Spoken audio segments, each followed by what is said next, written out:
बिस्मिल्लाहिर्रहमानिर्रहीम। अक्सर पढ़े लिखे नौजवान तालीम याफ्ता होकर भी जब किसी मुलाजमत के लिए टेस्ट देते हैं तो इंटरव्यू के मरहले को इंतहाई सीरियस ले लेते हैं। एक खौफ अपने ऊपर सवार कर लेते हैं कि पता नहीं इंटरव्यू कैसे पास होगा, हमें क्या करना चाहिए क्या नहीं करना चाहिए। तो जनाब मैं आपको बताऊंगा कि इंटरव्यू का खौफ आप कैसे ख़त्म कर सकते हैं। इससे पहले कि अपनी बात शुरू करूँ, जल्दी अपनी मोहब्बत का सबूत देते हुए मेरे चैनल को सब्सक्राइब कर लें और साथ लगे घंटी के बटन को ज़रूर दबा दें। इस तरह मेरी आने वाली हर नई वीडियो आप तक पहुंचती रहेगी और आप उससे मुस्तफ़ीद होते रहेंगे। आगाज़ करते हैं।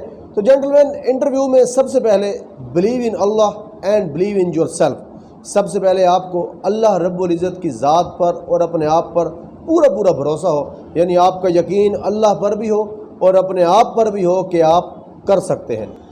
नेक्स्ट वन इज़ के स्टे कूल काम एंड कॉन्फिडेंट। बिल्कुल इत्मीनान से रहें, पूरे एतमाद रहें। Don't play with your expressions, keep a gentle smile on your face. अपने तासरात से बिल्कुल ना खेलें, यानी आपके जो चेहरे पर तासरात हों वो अच्छे होने चाहिए। मुख्तलिफ तासरात लाने की बजाय बस हल्की सी मुस्कुराहट चेहरे पर सजाए रखें और मुस्कुराना सुन्नत रसूल सल्लल्लाहु अलैहि वसल्लम भी है। Take a permission before entering the room, just like may I come in sir. कमरे में दाखिल होने से पहले इजाज़त तलब करें इंटरव्यूअर से कि मैं अंदर आ सकता हूँ, या can I come, may I come in sir, इस किस्म के अल्फाज बोल सकते हैं। और your voice must be strong, clear and Audible. आपकी आवाज़ मजबूत हो, साफ़ हो और ख़ासकर सुनी जा सकने वाली हो, यानी इस तरह बोलें कि इंटरव्यू लेने वाले को समझ भी आए और वो मुतासर भी होता रहे। If the interviewer shakes hand with you then it's okay, otherwise just say अस्सलाम वालेकुम सर। अगर इंटरव्यू लेने वाला आपसे हाथ मिलाता है, हाथ यानी हैंड शेक करता है, हाथ बढ़ाता है, तो आप भी अच्छे और नॉर्मली अंदाज में उससे हाथ मिलाएं, हैंड शेक करें, वरना इतना कह दें कि अस्सलाम वालेकुम सर। इतना कहने से भी आपका काम बन जाएगा। Don't shake hard very firmly और hardly, be well mannered in hand shake. अगर वो हाथ मिलाने के लिए हाथ बढ़ा देता है तो सख्त अंदाज में हाथ बिल्कुल ना मिलाएं, बल्कि इस तरह हाथ मिलाएं कि वो हाथ मिलाते ही आपकी शख्सियत से मुतासर होने लगे। Don't sit on the chair unless he tells you to sit. उस वक्त तक अपनी नशिस्त पर जो आपके लिए वहाँ रखी गई है इंटरव्यूअर के सामने, उस कुर्सी पर, उस चेयर पर बिल्कुल ना बैठें उस वक्त तक जब तक आपको इंटरव्यूअर इजाज़त नहीं देता। पहले इजाज़त लें फिर बैठें। Don't stare at the roof and walls, keep focus on the interviewer. Interview के दौरान जेंटलमैन कमरे की दीवारों को, छत को, मुख्तलिफ चीज़ों को बिल्कुल ना देखें, किसी तरफ ध्यान ना दें, बल्कि इंटरव्यू लेने वाले की तरफ पूरी तवज्जो रखें और यही आपके इंटरव्यू की कामयाबी साबित हो सकती है। Sit with your legs straight, don't sit with the cross legs. बैठते हुए अपनी टांगें बिल्कुल सीधी रखें, क्रॉस लेग्स बिल्कुल ना बैठें, ये बुरा तासर जाएगा आपकी तरफ से। Your back must be straight, आपकी कमर बिल्कुल सीधी हो। Don't sit in a relaxed manner, बहुत ज़्यादा इजी होकर भी ना बैठें, आपकी कमर यानी सीधी हो, रिलैक्स होकर बैठें, लेकिन इतने रिलैक्स भी ना बैठें कि आप बुरे लगने लग जाएं, बल्कि चाको चुबंद रहें। Don't sit with both hands holding each other, keep them apart. हाथों को आपस में इस तरह जोड़ के बिल्कुल ना रखें, इस चीज़ से परहेज़ रखें और इंटरव्यू के दौरान हाथों को हमेशा खोल के बैठें, रिलैक्स होकर बैठें। You will be asked to introduce yourself, prepare your introduction. आपका अपना तारफ़ आपको अच्छी तरह याद हो, इसलिए जब भी इंटरव्यू देने के लिए जाएं तो अपना तारफ़, अपनी पर्सनल इन्फॉर्मेशन लाजमी तैयार करके जाएं ताकि आप अच्छे तरीके से अपने आप को इंट्रोड्यूस करवा सकें। Answer in the same language in which the question is asked. और हाँ, एक बात का ख्याल रखें कि जिस ज़बान में आपसे इंटरव्यूअर सवाल करता है उसी ज़बान में आपको जवाब देना चाहिए, ना कि वो इंग्लिश में बात करे और आप उर्दू में बताएं, वो उर्दू पूछे आप इंग्लिश में बताएं। If you are not sure about any answer say sorry sir, avoid guessing. अगर आप किसी सवाल का जवाब नहीं दे पा रहे तो नॉर्मल अंदाज में सॉरी सर कह दें। तुक्के लगाना, मुख्तलिफ गैस लगाना, ये बातें अच्छी नहीं हैं। Always give the close most answer to every math related question. बड़ी अहम बात है कि कोई भी आपसे अगर क्वेश्चन पूछ जाता है मैथमेटिक्स के हवाले से, तो आप सही जवाब अगर नहीं दे पा रहे तो कुछ देर सोचने के बाद मुतलका जवाब के करीब तरीन जो जवाब है वो भी दुरुस्त तस्वर होगा। मिसाल के तौर पर एक सवाल का जवाब 50 बनता है और आप थोड़ा सोचने के बाद 48, 47 या 46 या 49 बता रहे हैं, तब भी आपका जवाब तकरीबन सही तस्वर किया जाएगा।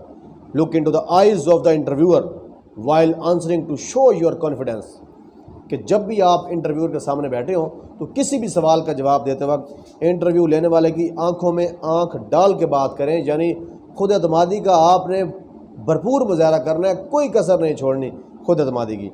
डोंट शेक योर हेड और move your hands while explaining. और याद रखें जेंटलमैन, जब भी आप किसी बात की वजाहत करने लगें, किसी सवाल का जवाब देने लगें, उसको एक्सप्लेन करने लगें, तो अपने सर को, हाथों को या मुकम्मल जिस्म को बिल्कुल हरकत ना दें, क्योंकि ऐसा करना आपके इंटरव्यू की नाकामी का सबब बन सकता है। Don't laugh if he tries to crack a joke, just smile. अगर वो कोई मज़ाहिया बात करता है इंटरव्यू लेने वाला, या कोई लतीफ़ा भी सुना देता है और ख़ुद भी खिलखिला के कहका लगा के हंसना शुरू कर देता है, तब भी आपने कह कहा नहीं लगाना, खिलखिला के नहीं हंसना, बस हल्की सी मुस्कुराहट। मैंने पहले भी बताया कि मुस्कुराना सुन्नत रसूल है, मुस्कुराहट सजाए रखेंगे, यकीनन आप कामयाब हो जाएंगे। Personal question will be asked, don't get angry, keep your cool and answer will logic. आपकी पर्सनल लाइफ के मुतल्लिक तल्ख सवालात, ऐसे सवालात पूछे जा सकते हैं जो शायद आपको इंतहाई नागवार गुजरें, लेकिन गुस्सा बिल्कुल नहीं करना दोस्तों, क्योंकि गुस्सा अक्ल को खा जाता है, और जब अक्ल खाई जाए तो मेरे ख्याल में पीछे कोई चीज़ बाकी नहीं रह जाती। Don't play with your dress, tie और शर्ट। एक बात का खसूसी ख्याल रखें कि लिबास, टाई या शर्ट से बिल्कुल ना खेलें। इस तरह आपका ध्यान इंटरव्यूअर से हट जाना है, और जब ध्यान हट जाना है तो फिर बात की समझ कैसे आएगी, और जब आप समझ नहीं सकेंगे बात को तो फिर आप जवाब खाक दे सकेंगे। तो इसलिए इस चीज़ को इस चीज़ का ख़ास ख्याल रखें। और शो पैट्रियटिज्म एंड डिटर्मिनेशन, अंदाज़ ऐसा इख्तियार करें कि आपकी बातों से आपके मजबूत इरादों का पता चलता रहे कि आप कितने मजबूत इरादा रखते हैं। ऐसी बात करें, ऐसा लॉजिक पेश करें। First think and then answer, don't give the answer instantly because that will be considered a guess. Take your time even if you know the answer. किसी भी सवाल का जवाब देने से पहले कुछ लम्हे सोचें, फिर उस सवाल का जवाब दें। सवाल ख़त्म होते ही फौरी तौर पर अगर आपने जवाब देना शुरू कर दिया तो ये भी एक गेस और तुक्के के तौर पर लिया जा सकता है कि आपने तुक्का लगा दिया। If you don't know the answer still take your time and say sorry. Don't say sorry instantly.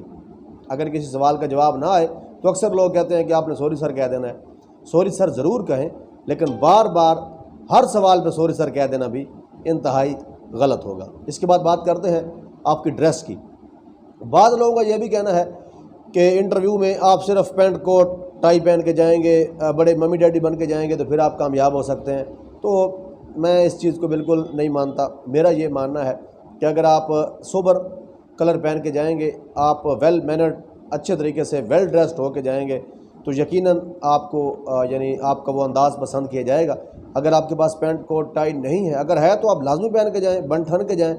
लेकिन अगर आपके पास ऐसी सहूलियात नहीं है तो आप एक यानी शलवार कमीज़ अगर आपने पहन के जानी है तो प्रेस करके जाएं, लाइट कलर्स इस्तेमाल करें। गर्मी सर्दी का आप ख्याल रखें। गर्मी है तो आपका लिबास गर्मियों के मुताबिक नज़र आए, आपके लिबास में पूरा अक्स नज़र आए गर्मियों का। अगर सर्दियों का मौसम है तो आपके लिबास से वो सर्दियों का मौसम छल के अभी वाकई इस बंदे ने ड्रेसिंग जो है मौसम के मुताबिक कर रखी है। उसके बाद बात करते हैं, जिस तरह हमने आपको बताया कि आप अपनी ज़ात के मुतल्लिक अपना इंट्रोडक्शन तैयार करके जाएंगे, तो उसके लिए ज़रूरी है दोस्तों कि आपने जो इंट्रोडक्शन तैयार करना है वो यानी एक बात का आप ध्यान रखें कि जब भी आपसे आपका इंट्रोडक्शन पूछा जाता है तो वो इंटरव्यूअर सिर्फ और सिर्फ आपके बारे में आपसे पूछना चाह रहा है, ना कि आपके फैमिली बैकग्राउंड की तरफ वो जाना चाह रहा है। बाज़ दफ़ा ऐसा होता है कि जब भी इंट्रोडक्शन यानी पूछा जाता है आपसे कि इंट्रोड्यूस योरसेल्फ, तो जो अक्सर कैंडिडेट होते हैं वो बताना शुरू कर देते हैं, जी मेरा नाम फ़लाँ है, मेरे वालिद साहब का नाम फ़लाँ है, और मेरे मामू हैं जी, वो फ़लाँ अफसर हैं जी, और जिस मुलाजमत में मैं आया हूँ उसमें वो मेरे चाचा जान मुलाजमत करते रहे हैं जी, मेरे कज़न मुलाजमत कर रहे हैं जी, वो फ़लाँ रैंक पे है। This is not fair. ये बातें मैंने नहीं रखती। आपका टाइम ज़ाया होता रहेगा और इंटरव्यूअर आपकी उन बातों से बोर होता जाएगा। उसने आपसे पूछा ही नहीं है, उसने आपसे आपका इंट्रोडक्शन पूछा है, आप पहले वो बताएं, ना कि आप फैमिली बैकग्राउंड की तरफ जाएँ। लेकिन अगर वो आपसे फैमिली बैकग्राउंड का पूछता है तो फिर आप ज़रूर बताएं, खुल डुल के बताएं, जितना आप बता सकते हैं अच्छे तरीके से उसे बयान करें, अपना पूरा अहवाल बयान करें, अपनी पूरे ख़ानदान का कि आप क्या कुछ हैं, कौन कौन लोग किस किस रैंक पे हैं, किस किस पोस्ट पे हैं, सब कुछ आप बताएं। बड़ा अच्छा होगा आपके लिए और आपके इंटरव्यू की कामयाबी का सबब भी बनेगी ये चीज़ें। लेकिन अगर वो पूछे तब, इसके अलावा आप नहीं बता सकते। इसके अलावा आपकी घरेलू ज़िंदगी के मुतल्लिक काफ़ी ऐसे क्वेश्चंस और काफ़ी ऐसे तल्ख क्वेश्चंस भी आपसे किए जा सकते हैं जो आपको नागवार गुजरें, तो अपने मतलब ना माथे पर आपने वो सलवट नहीं लेके आनी, यानी एक्सप्रेशंस अच्छे देने हैं, ये नहीं महसूस करवाना कि आप गुस्सा कर रहे हैं या आपको बड़ा गुस्सा आ रहा है, ये चीज़ तो वो चेक करते हैं। तो इसके अलावा याद रखें कि जब भी आप किसी सवाल का जवाब दें तो झूठ का सहारा बिल्कुल ना लें। जब भी आप सच्चाई का साथ देंगे तो यकीनन सच्चाई आपको किनारे पर ज़रूर लगा देगी, लेकिन झूठ के पाँव नहीं होते। एक दफ़ा झूठ बोलेंगे चल जाएगा, दूसरी दफ़ा झूठ बोलेंगे अगले सवाल में चल जाएगा, अगले सवाल के जवाब में झूठ बोलेंगे चल जाएगा, लेकिन आखिर कब तक? एक ऐसा यानी लम्हा आ जाएगा कि आप अपने जो पीछे बताए हुए झूठ हैं उनको आप डिफेंड नहीं कर पाए। रोज़ी रोटी का मालिक अल्लाह है, आपका काम है कोशिश करना, बाकी नवाजना और आपको रिज़्क देना, कैसे रिज़्क देना है, कैसे आप तक पहुंचाना है, वो मालिकुल मुल्क का काम है। आपका काम कोशिश था, आपने कर लिया, और अब आगे काम मालिकुल मुल्क का है। तो यकीनन अगर आप अच्छी कोशिश करेंगे, मुखलिस और आपकी नीयत में फतूर नहीं होगा, तो आप उस के लिए लाजमी अहल हो जाएंगे और लाजमी आपको वो मुलाज़मत मिल जाएगी। आपके सपने, आपके ख्वाब एक दिन ज़रूर हकीकत का जामे पहनकर आपके सामने हाज़िर हो जाएंगे। तो उम्मीद करता हूँ कि मेरी छोटी सी वीडियो आज की ये आपके काम आएगी, और अगर आप समझते हैं कि मैं आपके लिए इस किस्म की वीडियोज़ लाता रहूँ तो कमेंट्स में मुझे ज़रूर बताइएगा। और अगर मेरे अंदर कोई खामी है, मैं कुछ गलत कह गया, तो मैं माज़रत भी चाहता हूँ, और मुझे खुशी होगी कि आप मेरे दोस्त हैं, मेरे चाहने वाले, मेरे भाई नाजरीन। तो आप मुझे लाजमी मेरी सलाह करें, मेरी दुरुस्तगी करें, मेरे अंदर जो खामी है मुझे बताएं। मैं इसे अपने लिए बड़ी खुशकिस्मती समझूंगा कि आप लोगों ने मुझे मेरी खामियों के बारे में बताया, क्योंकि अच्छा दोस्त वही है जो सिर्फ़ तारीफ़ ना करे, बल्कि अगर किसी दोस्त के अंदर खामी है तो उसे भी वो मुतला करता रहे। तो उम्मीद करता हूँ कि इंशाअल्लाह ये सेगमेंट आपको पसंद आएगा। मज़ीद अच्छे सेगमेंट्स के लिए देखते रहें साइड कम्प्लेक्स एकेडमी। निशान वाले को इजाज़त दें, ढेर सारे दुआ में याद रखें। अल्लाह हाफ़िज़।